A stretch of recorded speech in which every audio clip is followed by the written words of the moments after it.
வணக்கம் நண்பர்களே, இன்னைக்கு நாம எந்த கதையை பார்க்க போறோம்னா, வாலிபன் ஒருவனுக்கு தனது பக்கத்து வீட்டு நபருடன் பழக்கம் ஏற்பட்டு அவன் தோல்வி அடையும் போதெல்லாம் எப்படி அந்த நபர் அவனுக்கு உதவி செய்து ஊக்கம் அளிக்கிறார் என்பதை பற்றி பார்ப்போம்.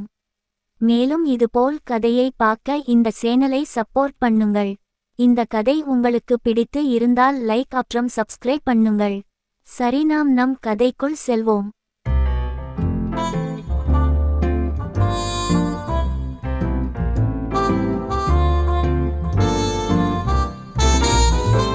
நான் 24 வயதுடைய. நான் கல்லூரி படிப்புகள் முடித்து விட்டு கவர்மெண்ட் எக்ஸாம்க்கு படிச்சிட்டு வருகிறேன். நான் இருக்கும் எங்கள் வீட்டின் எதிர் வீட்டுக்கு புதிதாக ஒருவர் குடி வந்தார்கள். அன்று என்னால் யார் வருகிறார்கள் என்று பார்க்க முடியவில்லை. அடுத்த நாள் காலை ஒரு 8 மணி அளவில் ஒரு பெண் எங்கள் வீட்டிற்கு பால் கொண்டு வந்து அம்மாவிடம் கொடுத்தாங்க. நான் என்னோட ரூம்ல இருந்து அங்கு நடப்பதை பார்த்து கொண்டு இருந்தேன். ஒரு 10 நிமிடம் அம்மா உடன் பேசிவிட்டு சென்றார் அந்த ஆண்டி. நான் உடனே அம்மாவிடம் சென்று, அம்மா யாரு அவங்க? அம்மா, நம்ம எதிர் வீட்டுக்கு புதுசா குடி வந்து இருக்காங்க. பின் அம்மா அவங்கள பத்தி யாரு என்னன்னு என்கிட்ட சொன்னாங்க. அவங்க பெயர் செல்வி, 49 வயது ஆன அவள். அவளின் கணவன் இறந்து 3 வருடம் ஆகிவிட்டது. செல்விக்கு ஒரு மகள், ஒரு மகன். இருவருக்கும் திருமணம் ஆகிவிட்டது. மகன் வெளி ஊரில் இருக்கான். மகள் எங்கள் ஊரில் தான் இருக்கிறாள். செல்வி ஆண்டி எங்கள் வீட்டிற்கு அடிக்கடி வந்து சொல்வாங்க. அன்னைக்கு ஈவினிங் தூங்கிட்டு இருந்தேன்.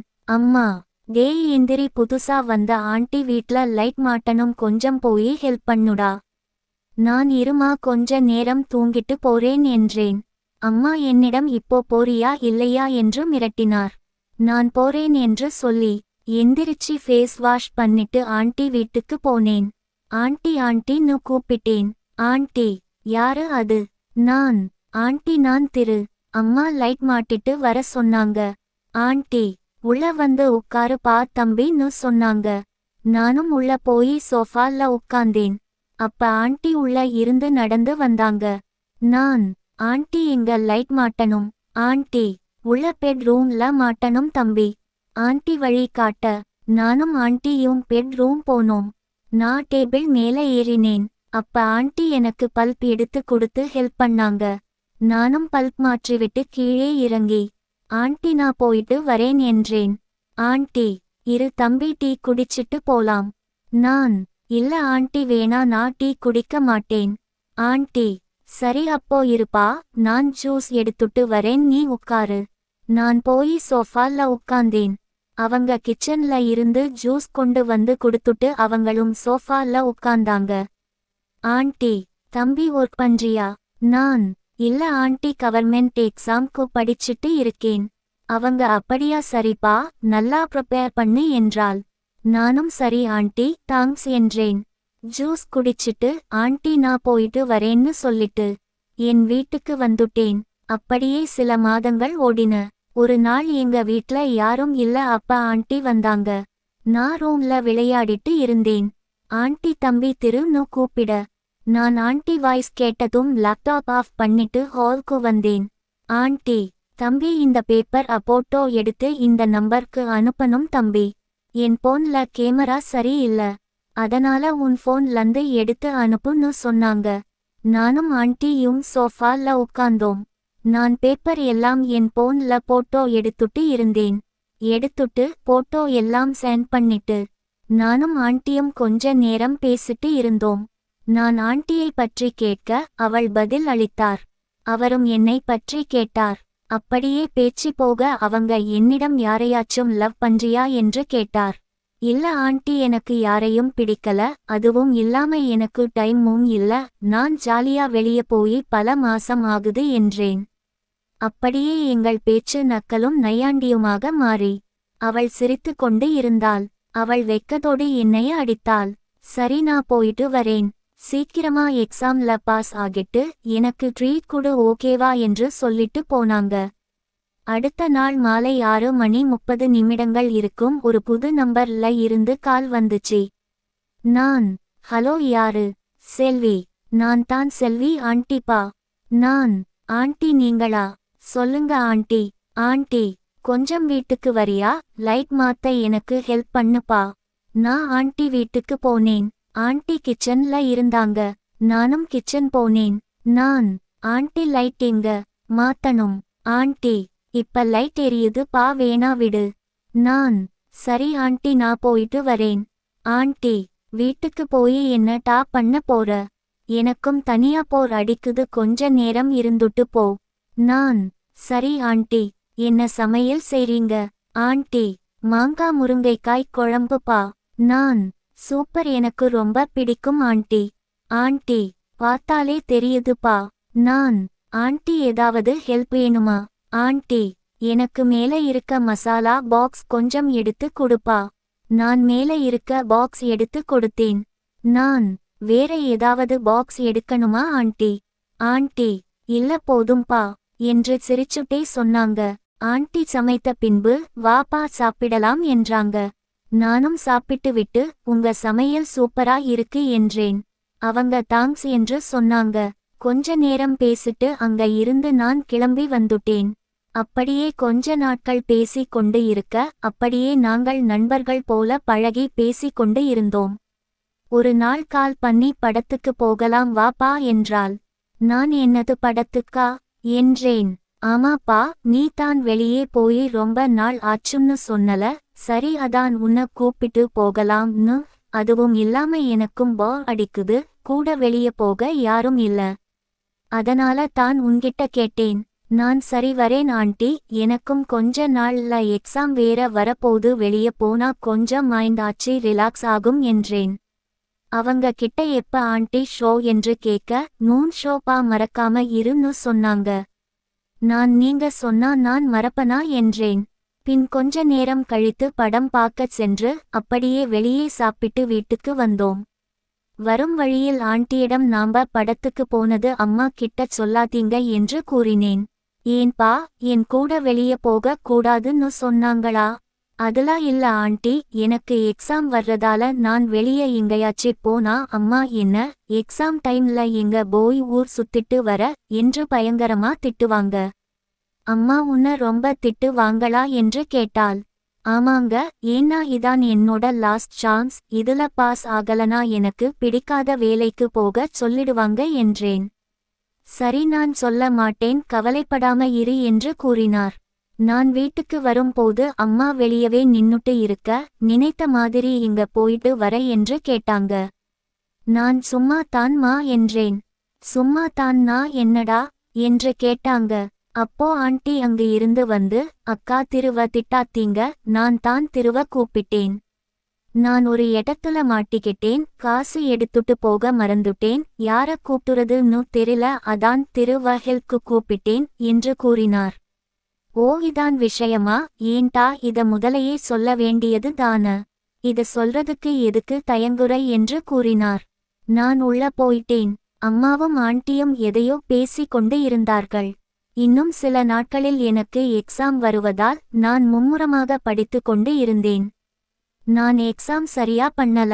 அம்மா எக்ஸாம் எப்படி பண்ணனு கேட்டாங்க. நான் பரவாயில்ல நல்லா பண்ணிருக்கேன்னு போய் சொன்னேன். நான் ரூம் விட்டு வெளியே வரல. தூங்காமலும் இருந்தேன். ஃபோனும் யூஸ் பண்ணாம இருந்தேன். ஆண்டி கால் பண்ணாங்க, மெசேஜ் பண்ணாங்க, அப்பவும் ஃபோன் எடுக்கல நானு. அப்படியே சில நாட்கள் போக என் வீட்டிற்கு வந்து என்னை பார்த்தாங்க. வந்து என்னடா ஃபோன் கூட எடுக்க முடியாதா, ஏன் இப்படி டல்லா இருக்க என்று கேட்டாள். நான் எதுவும் கூறாமல் அமைதியாக இருந்தேன். இப்போ என்னன்னு சொல்றியா இல்லையா என்று கேட்க, நான் எக்ஸாம் சரியா பண்ணல ஆண்டி, அதனால தான் நான் இப்படி இருக்கேன் என்று வருத்தமாக கூறினேன். அவள் என்னிடம் இதுக்கெல்லாம் வருத்தப்படக்கூடாது. சரி, நெக்ஸ்ட் எக்ஸாம் எப்ப வருது என்று கேட்டாள். நான் இன்னும் 3-4 மாசத்துல வந்துரோம் என்று கூற, அப்போ நான் உனக்கு சொல்லி தரேன் என்று கூறினாள். சும்மா காமெடி பண்ணாதீங்க ஆண்டி என்றேன். என்ன பத்தி என்ன நினைச்சிட்டு இருக்க, நான் ஸ்கூல் காலேஜ்ல லாம் டாப்பர், நீ படிக்கிற எக்ஸாம் கூட நான் ட்ரை பண்ணி பாஸ் ஆகி 20 வருஷம் வேலை செஞ்சேன். அப்புறம் சில குடும்ப சூழ்நிலை காரணமா நான் அந்த வேலைய விட்டேன் என்று கூறி என்னை அவள் வீட்டுக்கு கூட்டி வந்து அவளின் எல்லா சர்டிஃபிகேட்டையும் காமிச்சா. நான் ஆச்சரியப்பட்டு அப்போ எனக்கு நீங்க கைட் பண்ணுங்க, இந்த 3 மாசத்துல நான் எப்படி ஆச்சு பாஸ் ஆகணும் என்றேன். அவள் என்னிடம் இத பத்தி உன் அம்மா கிட்ட சொல்லிட்டியா என்று கேட்க, நான் இல்ல ஆண்டி, எனக்கு பயமா இருக்கு. இது 4வது என்றேன். அம்மா, இந்த 4வது டைம் படிக்கும் போதே இதான்டா உன் கடைசி வாய்ப்பு. இதுக்கு அப்புறம் டைம் குடு, அத குடுன்னு வந்து கேட்காதே என்று சொல்லிட்டாங்க என்றேன். ஆண்டி சில அறிவுரை கூறினாள். நீ படிச்சா மட்டும் போதாது, மைண்டும் நல்லா ரிலாக்ஸா இருக்கணும். பார்த்தேன் அன்னைக்கு நீ ஃபோன் வச்சு விளையாடுனதை என்று கூறினாள். நான் அமைதியாக இருந்தேன்.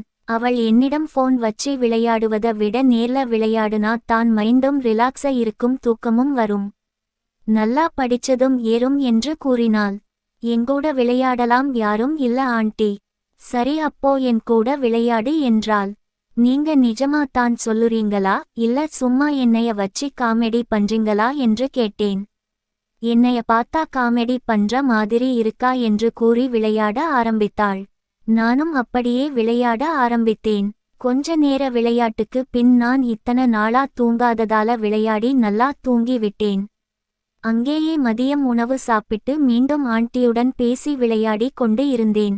அவள் என்னிடம் நீ தினமும் இங்க வந்துடு, உனக்கு நான் எக்ஸாம்ல பாஸ் ஆக எல்லா ஹெல்ப்பும் பண்றேன், கைடும் பண்றேன், அப்படியே விளையாடவும் செய்யலாம், தவறாம வந்துரு என்று கூற, நான் அம்மா கிட்ட எப்படி சொல்றது எக்ஸாம் பத்தி என்று கேட்க, நான் பாத்துக்கறேன், நீ கவலை பட வேண்டாம் என்று கூறினாள். நான் வீட்டுக்கு வந்து மீண்டும் தூங்கி விட்டேன்.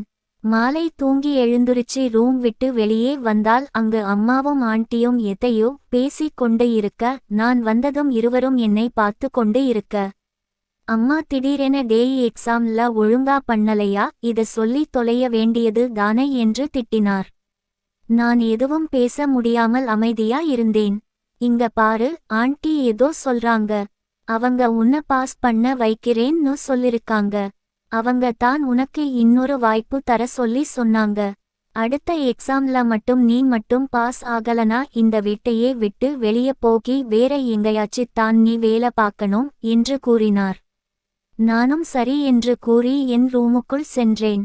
என்ன நிறுத்தி, டேய் எங்க போற, நீ இன்னைக்கிலந்தே ஆரம்பிக்கிற புரியுதா, ஒழுங்கா ஆண்டி வீட்டுக்கு போய் அங்க என்ன கத்து தரானுங்களோ எல்லாம் ஒழுங்கா படிச்சிட்டு வர சரியா என்று கூற, நான் சரிமா, நான் போய் புக்ஸ் எடுத்து வரேன் என்று கூறி உள்ளே சென்று புக்ஸ் எடுத்து வந்து ஆண்டி வீட்டுக்கு போனேன். ஆண்டியும் அம்மா கிட்ட பேசிட்டு வந்தாங்க. நான் ஆண்டி கிட்ட, எப்படி ஆண்டி அம்மாவை என் எக்ஸாமுக்கு சம்மதிக்க வச்சிங்க.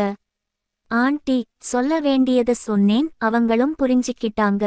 நான் சரி ஆண்டி, ரொம்ப ரொம்ப நன்றி என்றேன். சரி ஓகே, படிக்க ஸ்டார்ட் பண்ணலாமா என்று ஆண்டி கேட்க, அது வந்து ஆண்டி, படிக்கிறதுக்கு முன்னாடி கொஞ்ச நேரம் விளையாடுவோமா ப்ளீஸ் ஆண்டி என்று கேட்டேன். ஓ சார்க்கு விளையாடுமா, படிக்க வேண்டாமா. இல்ல ஆண்டி, எனக்கு ரெண்டும் வேணும், உங்களுக்கு வேணாம்னா விடுங்க சாரி என்றேன். டேய் நான் சும்மா கேட்டேன்டா, வா போய் விளையாடுவோம் என்று கூறி இருவரும் விளையாடினோம்.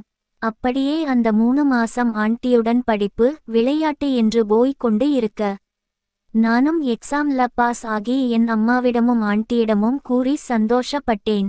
எங்கள் விளையாட்டு எக்ஸாம் முடிஞ்ச அப்புறம் கூட தொடர்ந்தது. இந்த கதை உங்களுக்கு பிடித்து இருக்கும் என்று நம்புகிறேன். அப்படி பிடித்த இருந்தால் லைக் பண்ணுங்கள். மேலும் இந்த சேனலை சப்போர்ட் செய்யுங்கள். நன்றி.